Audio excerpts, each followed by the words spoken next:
Hi, how are you? So I'm gonna start with this season 3 of Heartstoppers. Today, I won't be making any no more woo now. It's all about the serious business. Let's get to the serious business. Okay. Okay. So, I really tried.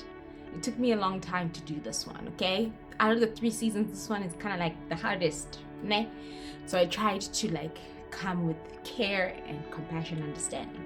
I was putting so much pressure on myself to try to get to every storyline throughout the season, and I won't, because me and my brain, we don't gel like that. We're not cohesive together. You know, my mouth and my brain sometimes don't call it, like my recollection sometimes jumps and misses, and I think that's okay. Well, no one watches these videos only by myself, okay?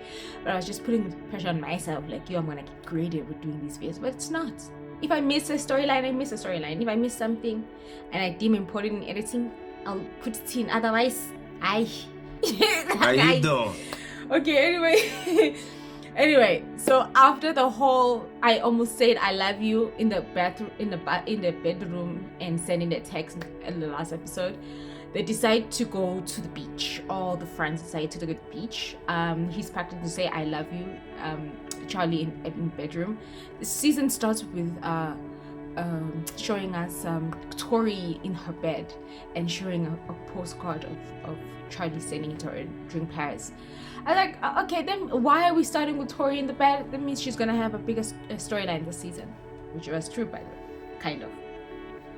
So he's practicing, and then they go to the beach, and then we find out that Darcy and I just need to know their names, okay? Like, saying the lesbian couple is not nice. Darcy and Tara are living together currently because she moved away from her house, from her mom's apartment, right? A house or apartments. Toxic mom. So they go to the beach. Let's take it back to the beach. Where we were young and carefree. They do all these things. He's compensating, telling Nick that, hey, I love him. He tells Isaac that. Isaac is like, oh, okay, you know, chill. The books that he's read throughout the season, there's some that I want to read, and then there's some I'm like, ugh. There's one book that he read, I think, in the middle of the season. My goodness, what a boring book. Understatement. We'll get to it when we get to it. So anyway, so they go to the beach there, they have fun, they realize, and then I love the scene where it's like, okay, what are we playing? Volleyball. Nick against the girls. Like, that's not fair. Nick versus the girls. Yeah. How is that fair? And girls like, it's gender. Come on. And Darcy says, no, I don't think gender, whatever. It's something like that. I was like, cool. So that's the start of her journey, right? This season. So they play volleyball. They compensate doing that. That's how and Elle are officially dating here. So they're getting used to that and everything. And then they find, and then Charlie talks to Tara about how to approach a difficult conversation, also for herself, both of them, but mostly Nick, right? And also Tara compensated, telling Darcy, would say, go to your granny's house instead of, because you're crowding me, and that whole is just navigating. And Nick takes Charlie to the water. Is that a beach? Because the way it's so dirty, like, it's dirty. Yo, it's like a pond kind of dirty water for a beach, for ocean water. That was dirty. Yo, and then took to beach. He said he doesn't want to take his shirt off, and it's fine. So they talk, they have fun, and then Nick finally tells Charlie that he thinks he might have an ED, an ED, because he's been obsessing over it during, like Googling and understanding. And then Charlie also wanted to tell him something, and then he comes up with that, and he says, no, yeah, this is what I want. I don't have it, I'm fine. And then it becomes awkward. But, they devolve to awkwardness, and then they go back home to Charlie's house, I think. And then, yeah, he's eating a piece of toast, like, just to emphasize, because no, I don't have it. That shouldn't be laughing. And then during that time, we find out that Isaac is aromatic, okay? I guess there's so many sexual everything's here. I'm gonna just deem asexual, because aromantic is kind of the same thing as asexuality, I think, or similar. I don't know. Anyway, Charlie goes for a shower, and then Nick goes to take a shower because he has sand everywhere, and then Charlie tells him that he loves him, and then he doesn't respond. Love you. As quickly as because he's processing the news, because he almost said it like in the previous season, and then because he's embarrassed. I would be too. I would leave as well. Charlie leaves. It's like, I would take myself out. Bye. Wait. It's at night, by the way. It's very safe neighborhood if you can go home at night. And then he runs after him and says, I love you too, and I'm in love with you, or whatever. So hearts For a few weeks. I love you too. hearts. So cute, like, I'm chronically single, okay? I'll take any love, affection I can get, and this is giving me love affections, okay? Okay, and then we move on from the beach. I think Nick is the only one that leaves for 3 weeks during the holidays, school holidays.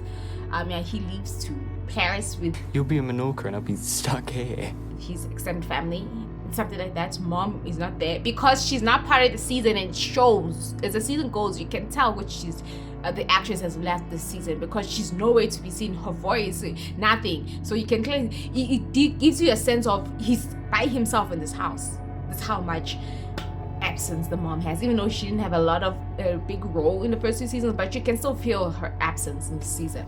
So he goes on holiday with his extended family, Paris, I think, for 3 weeks, a full 3 weeks. Yo, I wouldn't. I can't go away from home for 3 weeks. Yo, so we have that. Due to the information that was told to him, my guy, Charlie, he starts to basically pull back emotionally, physically, away from his friends. His sister starts to recognize patterns. She's getting worried for him because of how withdrawn he is for the past 3 weeks, 1 week, 2 weeks, 3 weeks. Isaac is also getting isolated away from his friends because all his friends are in relationships, and he feels left out in all of them. This was one part where he was watching a movie with Tao. Usually Tao, remember in the first season, he would get into a tissy fit if none of them came to watch a stupid movie with him, but Isaac came. Charlie pulled out, and he felt like, it is irritating, this scene. It is irritating where you're trying to have a friendship time, and then because your 2 friends are dating now, they're all over each other. But I'm gone. I do not fault him for leaving. So he goes to Charlie and he's like, yo Charlie, like, why you left me alone, like, is everything okay? And Charlie's like, no, everything is fine. He doesn't even make it convincing that he's fine, but everything's fine. He ends up sitting with him after some time, and I don't know what they do in the bed. I watched that Emma adaptation. Whatever, they do something. So there's isolation from Charlie's side, and there's isolation from Isaac's side. So isolation from Charlie is, I'm withdrawing away, and Isaac is, they are pulling away. So those are the two in this show. So as the sister gets more and more worried, the mom is like getting more antsy, trying to, I don't know why she was so all the time, but she was so all the time. So it made Charlie pull away even more. So at this point, during one of the dinner times where he doesn't want to eat,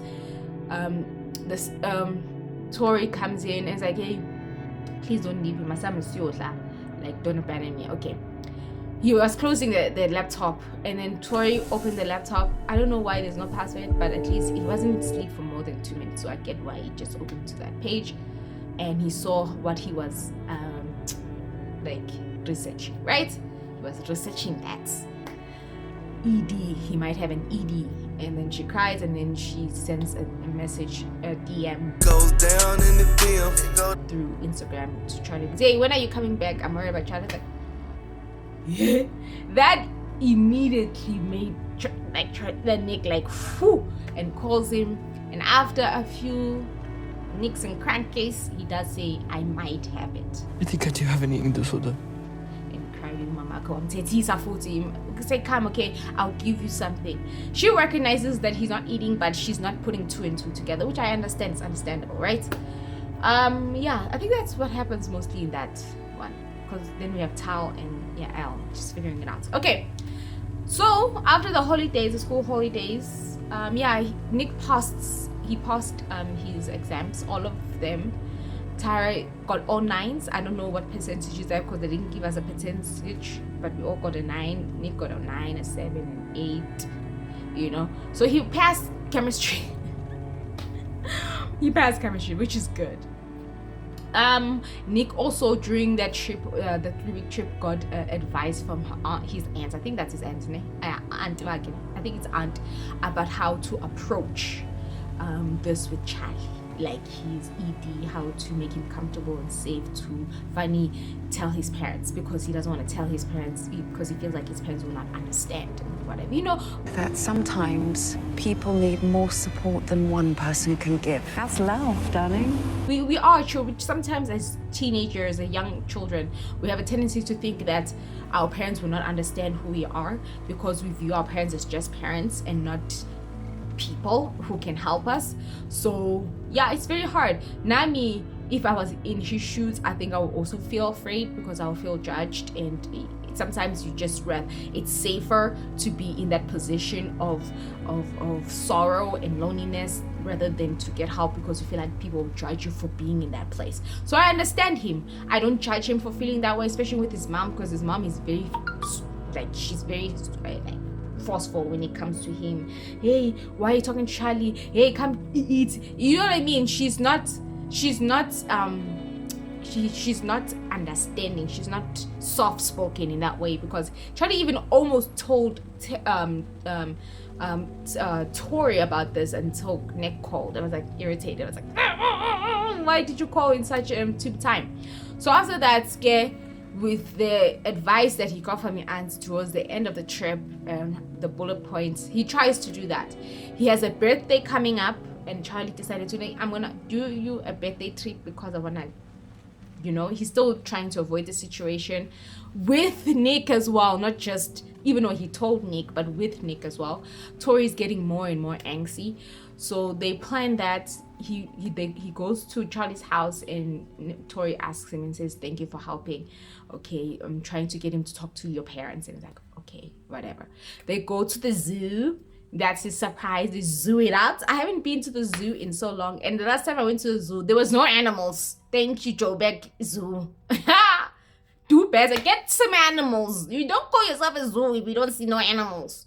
Yo, even though I don't really care. We do not care. To go to the zoo or a safari to watch animals, I really don't care. It's a waste of my eyes and time and money. What am I going to do? Oh, look, an elephant. Okay, and oh, let's take a picture. And no. Can I go? Like, please, I don't care.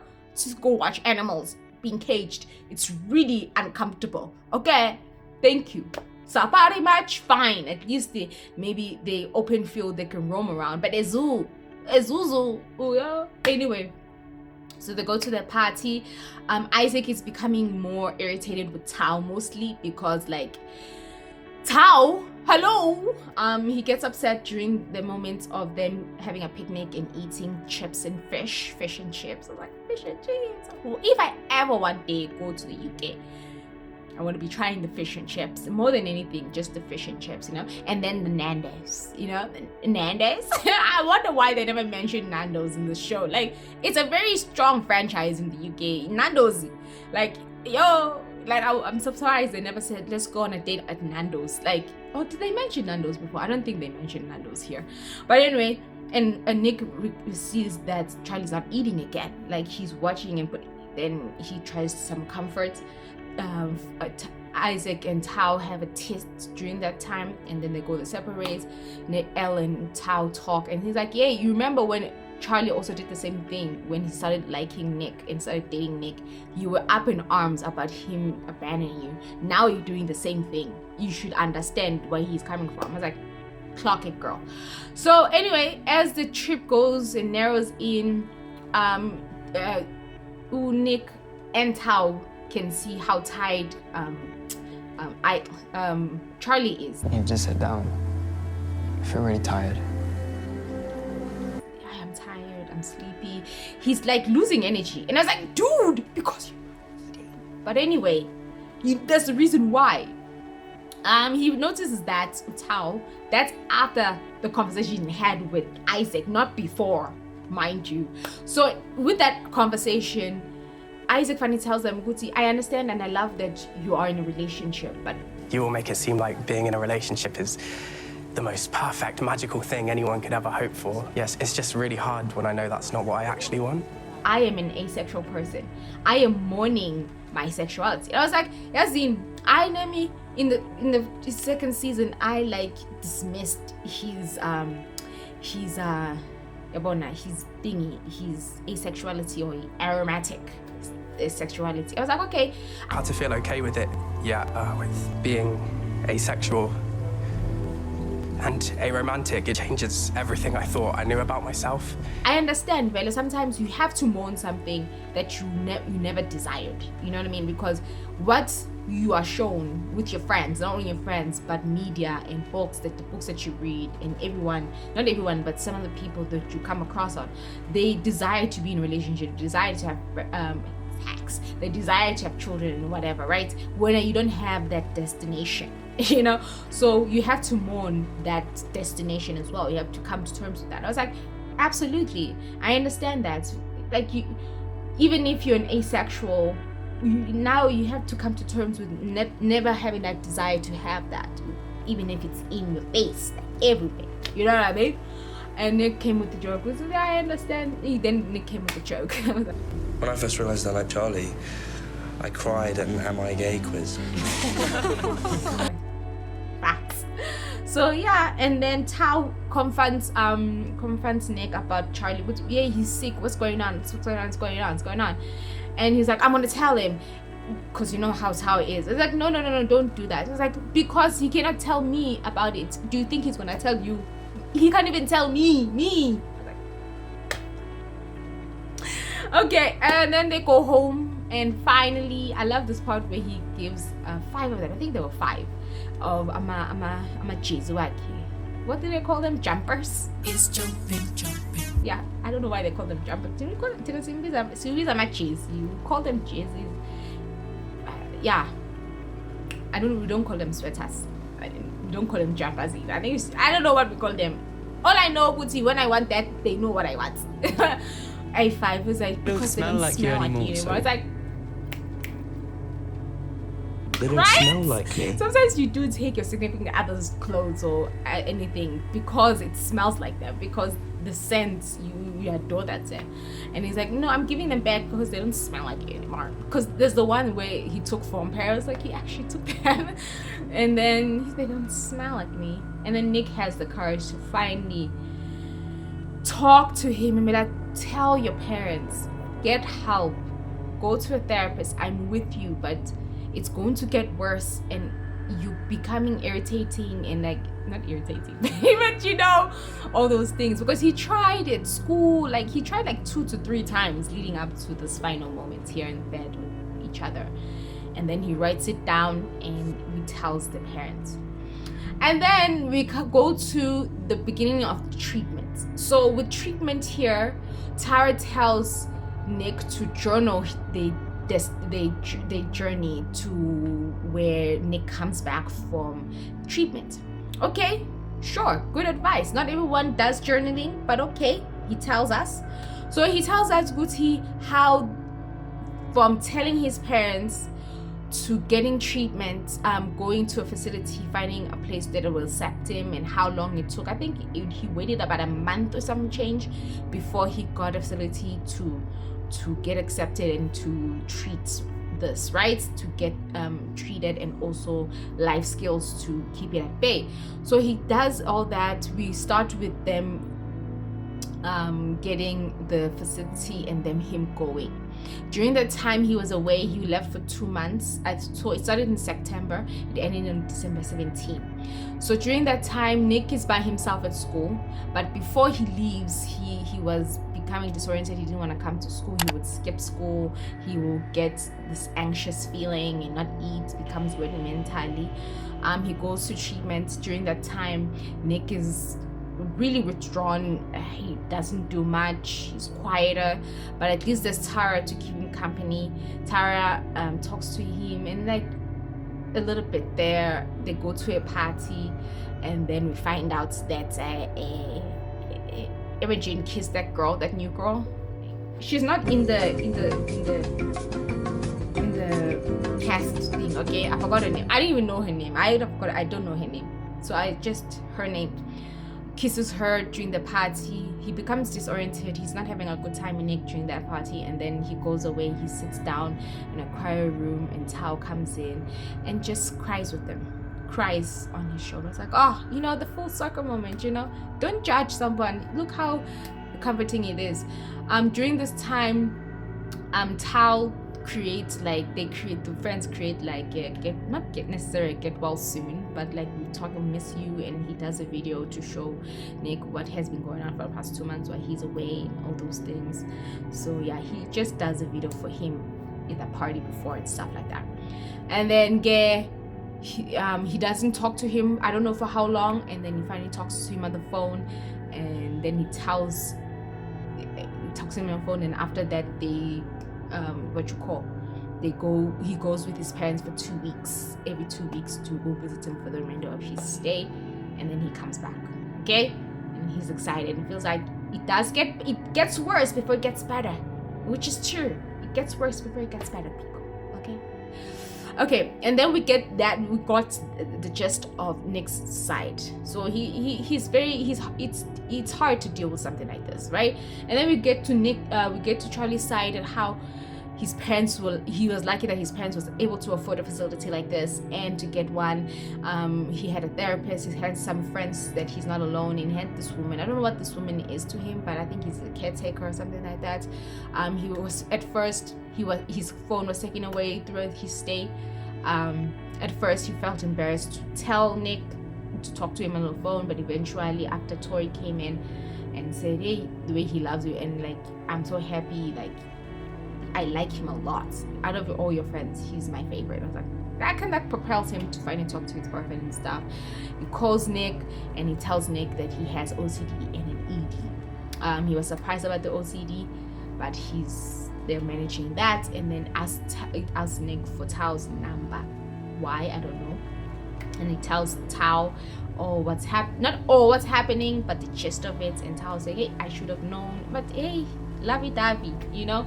And then after that moment of reconciliation, he asks about what happened at the party, and he's like, yo, the party, who put the tequila. I was like, tequila, a whole bottle of tequila. I was like, tequila. Imogen was doing shots like all night. I mean, a whole bottle of tequila. I'm saying tequila like I know it. I don't know tequila. I've never drunk tequila, but apparently it's strong.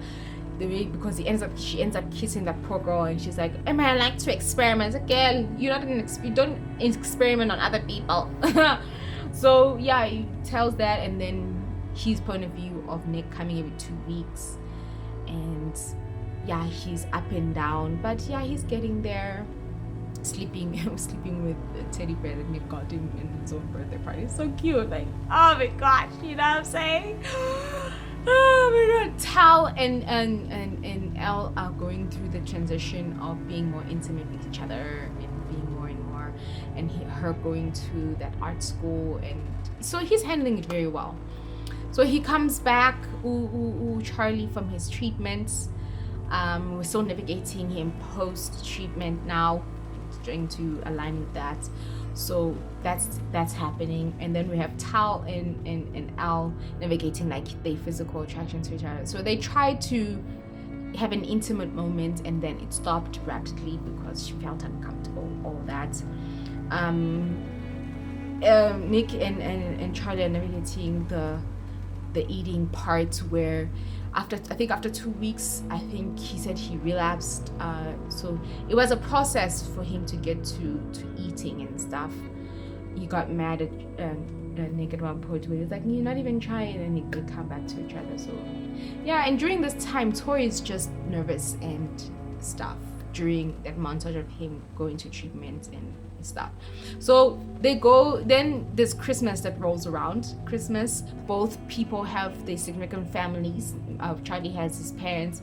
Isaac has a mom because there's a picture behind him, but he's the only one we don't get to see their parents. We saw Towels, we saw everyone except for Isaac. Where's his mommy? Where's his daddy? Where is his family? Why is he by himself with the book? Because the books are not his family. So yeah, Nick has his family. His mom is not there. His brother is there for some unknown reason, who's still pining for his dad's love, which he will never have. So Nick, they have this party, right? And then extended family from Charlie's come in to have this party. And they're not the most thoughtful thinkers on him, because they kept asking him, you've lost weight. Why are you so thin? Why are you so this? How was the treatment? How was it? So it was overwhelming, and the mom is very overbearing at this point. I get she's scared, but you need to relax, mom. Now yourself. She's hounding Charlie to eat, hounding Charlie to do this. So you only managed half your dinner, and the dietitian said that's... You're not helping. It becomes too much for him that he leaves, and Tori stops him before he leaves. Like, why are you abandoning me again? Like, I get you want to spend time with Big Ma. Why you want to spend time with him and not me? Like, your sister too, I love you. And then he leaves. It's like, I'm sorry, but like, they're overwhelming, like, and stuff. I was like, after she said that whole speech, if I was a Charlie, I would be like, come with me, girl, let's go together. But instead, he still leaves after she said that whole speech. She was like, yo, my guy, you can tell that she's being vulnerable to you about your relationship and how you're treating her at the moment, and how she would have left with you if you said, okay, come with me, let's go together, get to Nick's. And he gets to Nick, and they have fun, they play games, they watch a movie, and then he's just enjoying himself. He's like, he want to have a better Christmas. And then Tori comes to Nick's and then tells him this. I worry about you all the time. Yeah, and like, yeah, please, when you're not okay, tell us, we can tell. We just want to be there for you. You have to let us. And not just say that you're fine when you're not. And then New Year's rolls around, and Tori meets a lanky fella. Like, they make him meet cute. You got the love. Type of situation. I was like, yes, Tori. They have fun. Their party. It's a little still anxious because he just got back from treatment, and it's still stuff like that. So they're trying to be cautious about it. Elba and Notal had a conversation about her dysphoria and how when he touched her during the first time they tried to be intimate, how she felt about it. I'm there.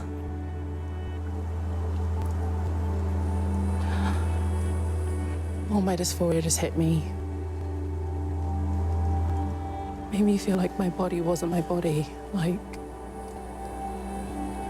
I wasn't there at all. I was like, I understand. It must be hard to live in a world like that and feel like that, but I understand.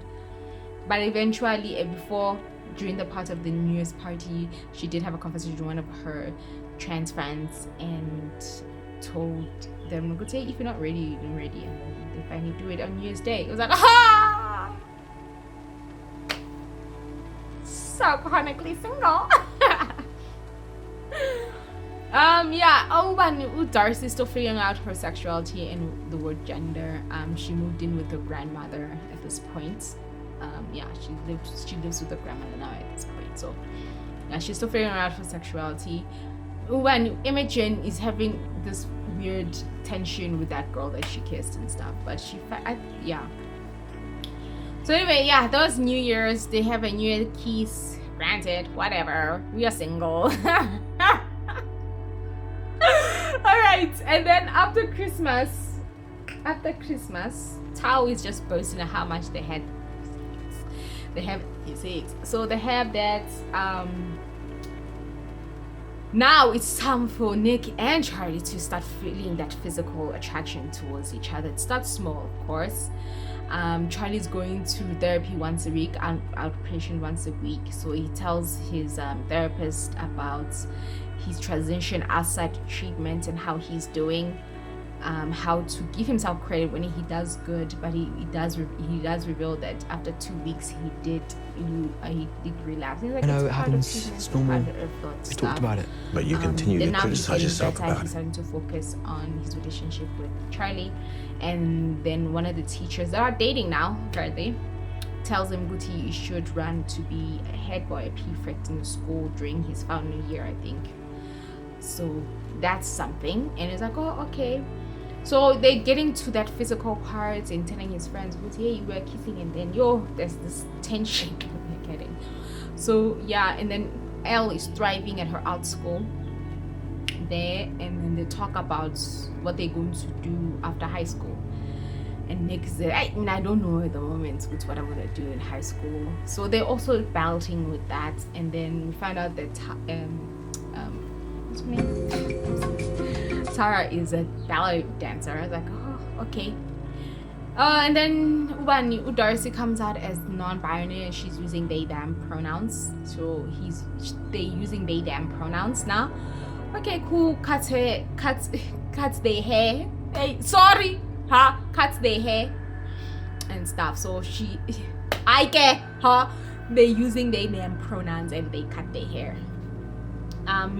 Utara and Nick still meet up because he's driving her to ballet because she whatever, and tells him that. So yeah, what happens after that episode? Well, yeah, they run for that tension physically stuff. So. I'm going to cheat because I don't remember them.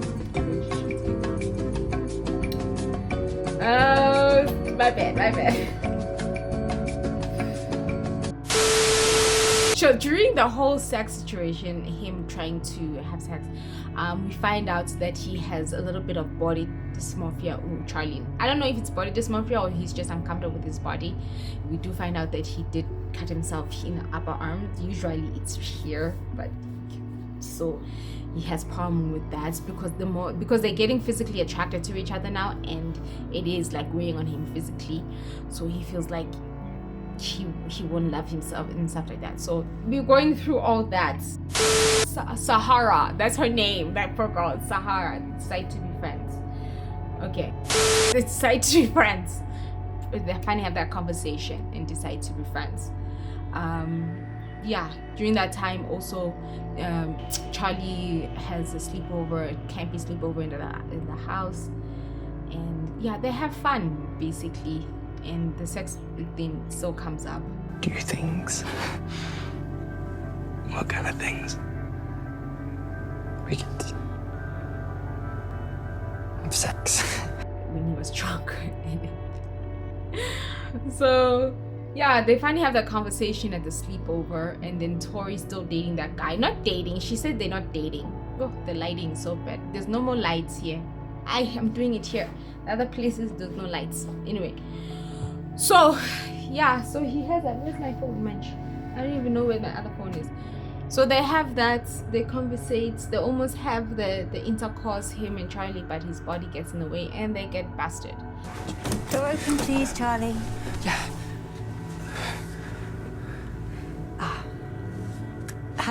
And then he does tell him, hey, my body, my stuff.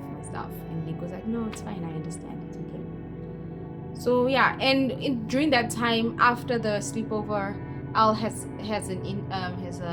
she goes on a radio interview to talk about her art, because her art teaser is like, oh, you're a great artist, you should do, I've set up an interview for you to talk about your art as a stuff.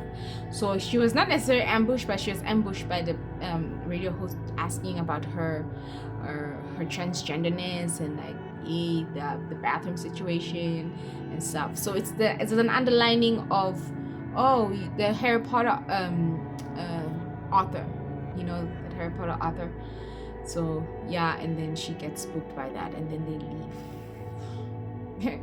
Sometimes you cannot just exist as the person you want to exist. You have to be some type of person, you know. People always hate you no matter who you are, be gay, trans, whatever, you know. And people always want you to, especially when you're trans, people always want you to speak out and be an activist. You're out of proxy just because you're trans, you know. I think she also blames herself for being ignorant because she's so sheltered as a high schooler at the moment, and she's been accepted by her friends, by her family, by the school that she goes to. So the outside noise didn't affect her until she started that interview. So after that, she gets withdrawn from Tao, and she doesn't feel ardent that much anymore. And then we get more of the spark between Charlie and Nick physically and stuff like that. It's almost the end of the rugby season, end of the rugby session and stuff. So they're kissing in front of the rugby guys now. And that guy, the bully guy, he said, "Happy New Year, I hope you have someone to kiss." That's the only thing he said during the whole entire series. The entire season. So he got paid just to say one sentence. One sentence, come on. He doesn't talk. He doesn't play rugby apparently because he's not even in the rugby field. Yeah, Nick did hang out with his rugby friends when Charlie was at treatment once and never again. He does not like those friends. They two gelled together.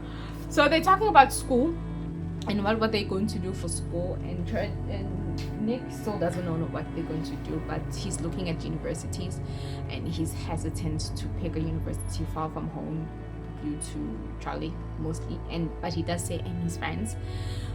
So Tara and him have a conversation this time, and he was like, "I have nothing going on at the moment." It was like, well, of course, because you're so focused on Charlie and everything. And I see, I understand, but he's been through a lot. And she was like, "Yeah, you've been through a lot as well, and it's okay. Like, it is a lot. His journey is also your journey in a way because you're a part of it. You're instrumental in his recovery." So yeah, then Charlie tells his therapist that he would like to see him at least maybe once in a while. It doesn't have to be once a week. And then yeah, so he's still dealing with his body situation. So he starts doing the whole preparation for the head boy, and then the whole we're catching each other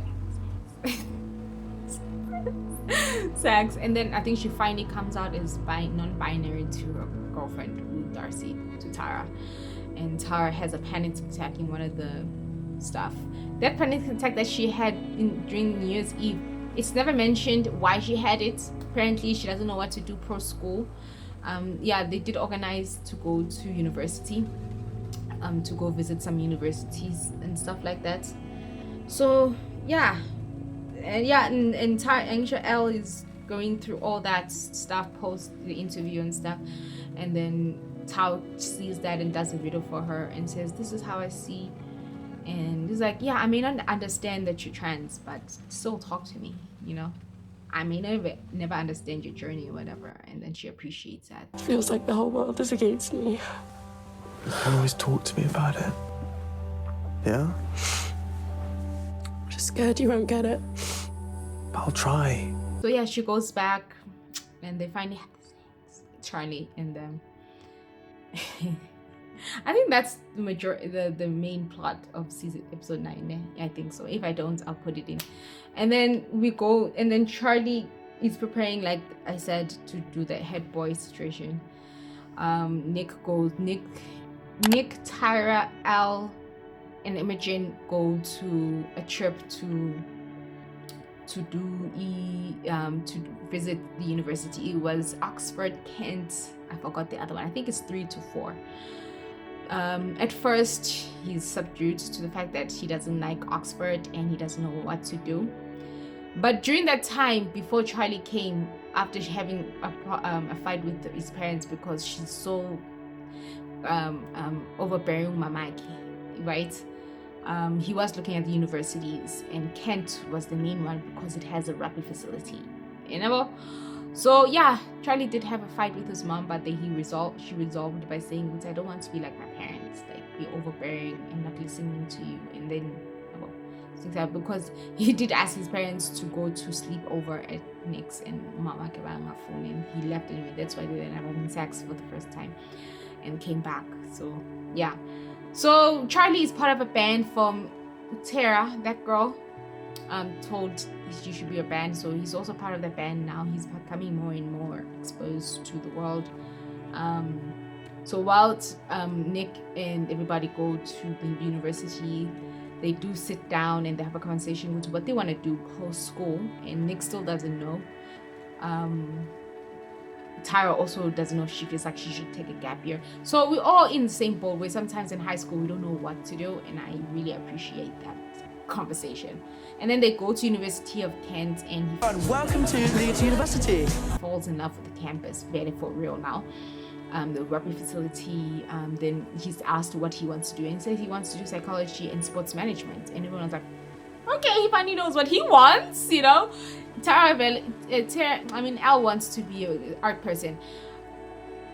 So yeah, they have that conversation, and then they tour, and then they come back. They come back to the hotel that they're staying at, and he calculates the distance between that school and home. It's 4 hours. I was like, it's not that bad, honestly. It's not that bad. And in the meantime, what's his name? Charlie is getting acquainted with his friends and realizing that Nick is not the only one in his life that he can get support from. His mom, his sister, everyone is supporting him. It's not just Charlie, and he's going to be okay. That's why he asked for a part-time session, not all the time. Okay, so he's doing that. So he's calculating that. I was like, it's not that far. It's 4 hours by car, you know. It's not like it's in another country, you know, one of the European continents. It's just a distance from La to maybe Limpopo or something. It's just 4 hours.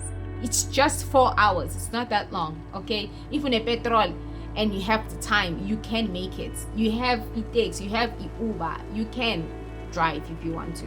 It's not that far, okay? You're crying like it's it's like 10 hours or a full day of driving. It's just 4 hours. It's just 4 hours. So a lot of people do road trips that are longer than 4 hours. Relax, it's not that long. So he's battling that, leaving Charlie behind and being away from him, going to university. So I think Charlie is a year lower than Nick. I think Nick is like, from how I understand it in how we do schooling, that means Charlie is in grade 12 in this season. Nick is in grade 12 in this season, and Charlie's in grade 11. I don't understand this form 6. I don't understand it.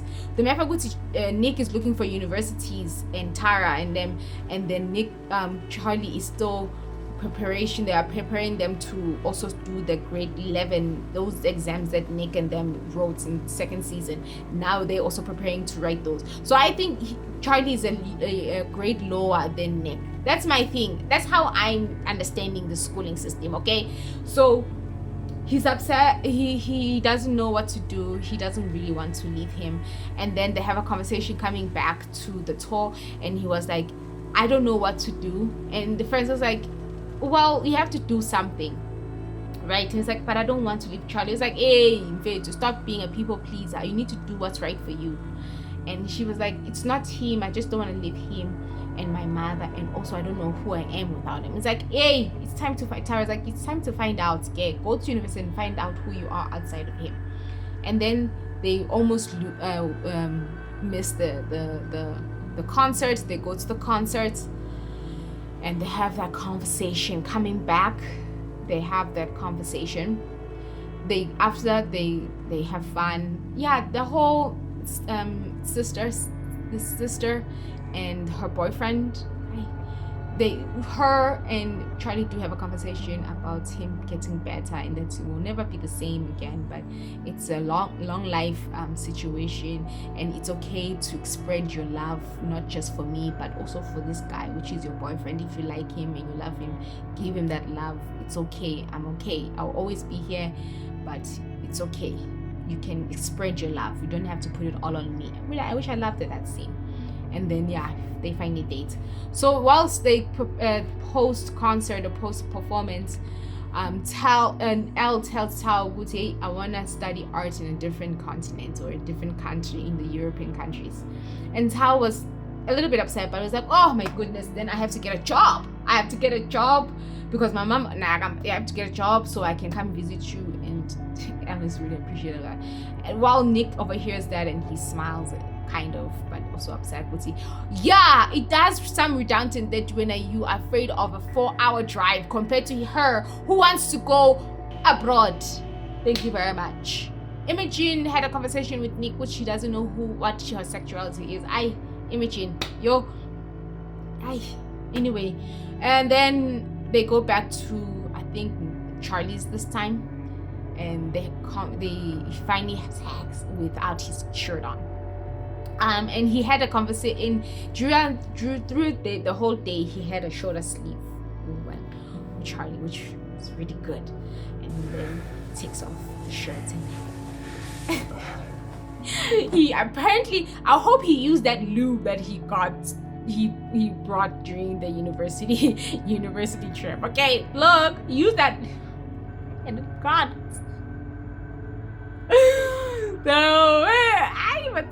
So yeah, they finally have sex, and then after having the sex, what I do love about this couple is the communication and they talking, and then it ends with them talking and them being banged with each other, and then it ends there.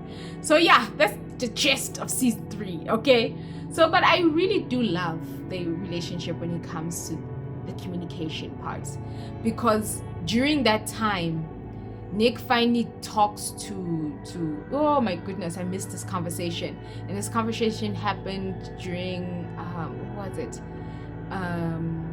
was it, the Christmas one or something like that, where he finally tells Nick, Charlie, I don't know which part was it, finally tells Charlie the reason why he doesn't want to move away so quickly, and how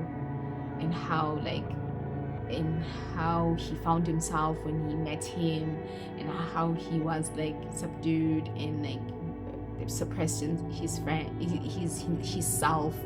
Yeah, that whole speech when they almost had sex for the first time, it got caught, and him saying my body and stuff like that. That conversation happened there. I missed it, but yeah. But I do love the relationship, and then he said also he's the only one, Charlie's the only person that he feels like he can talk to, which is actually apparent, because even if he does talk to Tyra sometimes, he doesn't indulge much at all.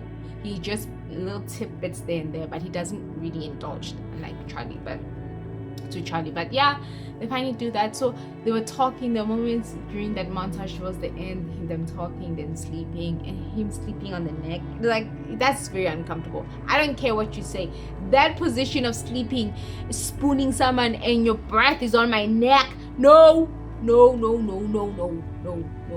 that's uncomfortable. So yeah, so that is season 3. I tried to bring out with caution and understanding. Yes, I did miss some storylines, and that's okay. I don't want to put that much pressure on myself. It was necessarily a hard one, but I did love the balance that the show runners have, which is a mixture of sad, depressing, and then some good moments in between. It's just the ebbs and flows of going through mental health and eating disorders and stuff like that, and also how it also impacts the people around them. But I love also the realization from Charlie about that I have a lot of people around me to support me. I'm never alone in this situation, even though it took some time, but I'm never alone. I have friends, I have family, I also have my boyfriend here. But at the same time, I do feel like he did kind of neglect Nick in his journey, because it was Nick who actually came out and told him his feelings about feeling the way he was feeling without him asking, would say, how are you? I know my treatment and everything, how it was. But I understand they're teenagers, obviously, right? So yeah, it's a lot. It is a lot. So yeah, I really enjoyed it in a way. I thought I would keep it under 30 minutes. Not really. It didn't. Went over. But I tried to approach it with care, and hopefully I did that. And yeah, we'll wait for the movie. I don't know when it's coming out, this year or next year, but the last book comes out in July 2nd. My best one, thank you. So I don't know when the movie's coming out, but yeah, we'll wait for a movie. And apparently in the description of the book, with the final book, is that everyone knows that Charlie and Nick will end up being together forever, but they are dealing with him going to university and Charlie focusing on the head boy situation. So there's going to be maybe some disconnect. I hope there is some disconnect there, and the whole movie is not about them leading to university and them being head boy. No, please make it more of head boy, university, going to university, separation, him relapsing, and then coming back together at the end, making it a full circle moment. Okay, not like relying the whole movie on them going to university and them clashing, him focusing on the head boy situation, and then they get back together towards the end. No, it has to be a journey. I want to see Nick at university and discovering himself outside Charlie and the Charlie relationship, and I want to see Charlie also now living life without Nick and being like, hey, don't be far away from me, don't leave me, and then coming together at the end. Okay, please do the movie like that. No, I want a happy ending for this couple. I don't think Al and Tao are gonna end up together, but anyway, that's Heartstopper season 3. Thank you so much for watching, if you ever did watch, and meaning me, and I'll see you in the next one.